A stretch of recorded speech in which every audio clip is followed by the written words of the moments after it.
શ્રી કૃષ્ણ મિત્રો, હું ડૉક્ટર ચિરાગ વસવાઈ કર્મયોગી dental care આજે એક ડાપણદારનો કેસ લઈને આવ્યો છું. 20 વર્ષની ઉંમરના બેનમાં જોવાની અંદર કોઈ જ જાતની એટલે કે ઓરલ એક્ઝામિનેશન કરતી વખતે ડાપણદારની અંદર કોઈ જાતની તકલીફ જોવા મળતી નથી. આ એક જ ખાલી પેઢાની અંદર સોજો જોવા મળે છે, પરંતુ ટેન્ડન પરકશન એટલે કે ટીઓપી આપણે બે દાંત જ્યારે ભેગા થાય ત્યારે દુખાવો રહેતો હોવાથી આપણે દાંતનો એક્સરે પ્રિફર એક એક્સરે પાડ્યો ત્યાં એક્સરેની અંદર બે વસ્તુ જોવા મળી છે. એક ફ્યુઝન જોવા મળ્યું છે અને બીજો દાંતની અંદર સડો જોવા મળ્યો છે. એટલે આપણે દાંતને કાઢવા માટે એડવાઇસ કરી અને પેશન્ટે કન્વિન્સ થઈ ગયું કે આપણે એની દાંતને રિમૂવ કરી છે. દાંત કાઢવામાં કોઈ જાતની સર્જિકલ પ્રોસિજર કરવામાં આવી નથી. નોર્મલ એવું એલિવેટરથી એક એલિવેશન આપી અને ફોર્સથી દાઢ ઇઝીલી બહાર આવી ગઈ છે.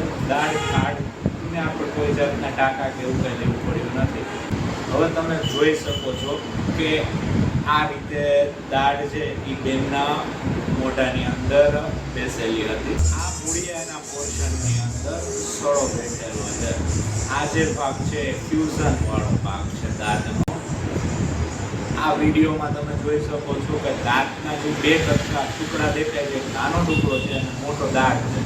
જે નાનો ટુકડો દેખાઈ રહ્યો છે ને એ મોટી દાઢની અંદરનો જે બીજી દાઢ હતી જે અહીંયા ફ્યુઝ થઈ એટલે કે જોડાઈ ગઈ છે એને કસ્પનો ભાગ જે કહીએ આપણે ક્રાઉનનો ભાગ કહીએ એ તૂટી ગયો છે અને એ બેની વચ્ચે જે ગેપ હતો એ ગેપની અંદર ફૂડ લોજમેન્ટ એટલે કે ખોરાક ફસાવાને કારણે સડો બેઠો છે. આ સડાને લીધે દર્દીને દુખાવો થાય રહ્યો હતો.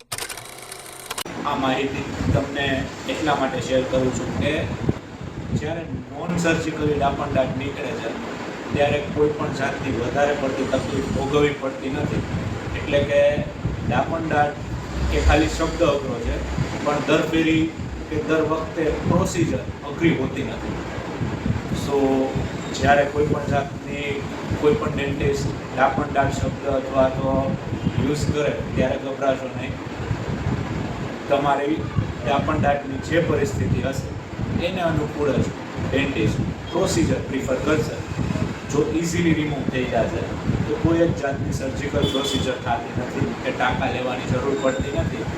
એટલે આ વિડીયો ખાસ કરીને એટલે જ બનાવવા માગું છું કે આજે ડાપણદાંત શબ્દ બહાર આવે એટલે દર્દીના મગજની અંદર બીક બેસેલી હોય છે કે ડાપણદાંત શું વસ્તુ છે, કેવડી મોટી, કેવડી અઘરી, કેવડી પ્રોસિજર, ટાંકા આવશે, મોઢું કોઈ ઓછું થઈ જશે.